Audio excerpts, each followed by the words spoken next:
Okay, welcome to video 1110. Today we're going to be talking about quadratic application word problems, day 10 here. Let h of t equal negative 16t squared plus 64t plus 80.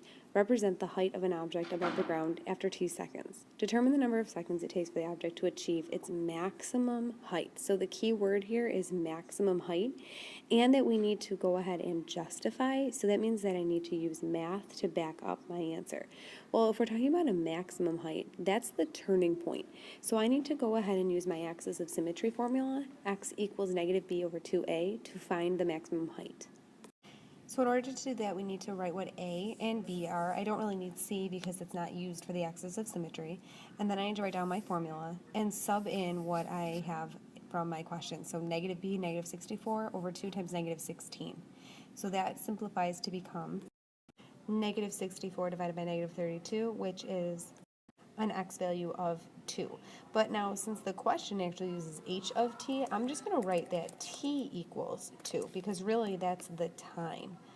So now I just need to reread my question to make sure that's what they were asking me for. Oh yes, it said determine the number of seconds that it will take for it to hit its maximum height. So I'm going to say that it takes 2 seconds. Okay, the next question says, state the time interval in seconds during which the height of the object decreases and explain your reasoning. Well, if I know that it achieves its maximum at 2 seconds and it's going to start at 0 seconds, I'm just going to plug this into y equals, my equation, and then check the table and write down my table of values.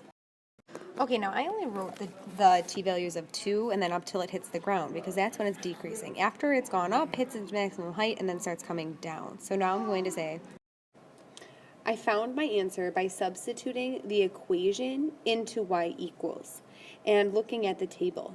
I know the object will start decreasing after it hits the maximum height, which I found by solving for the axis of symmetry.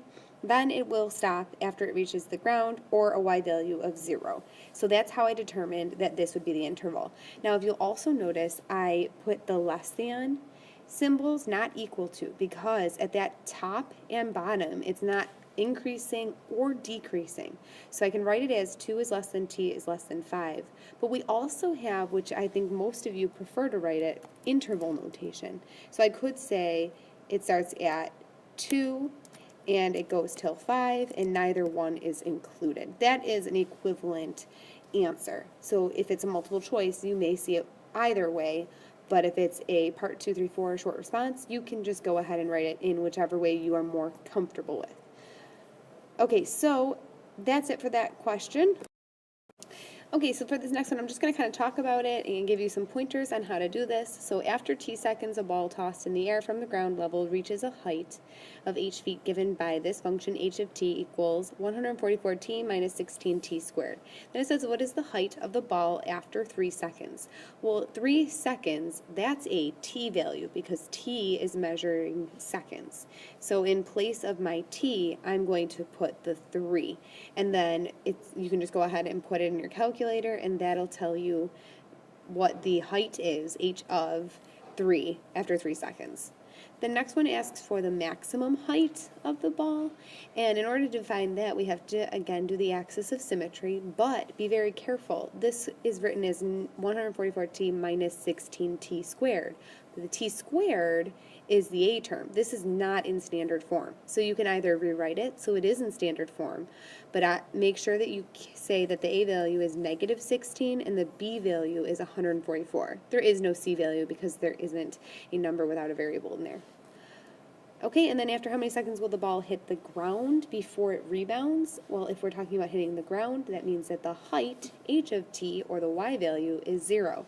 So we're going to plug in 0 for the h of t, or y, and solve for our t value. And you have options to do that. Either you can use the factoring method, or quadratic formula, or completing the square. Okay, so we'll talk about this more in class. Have a good evening. See you tomorrow.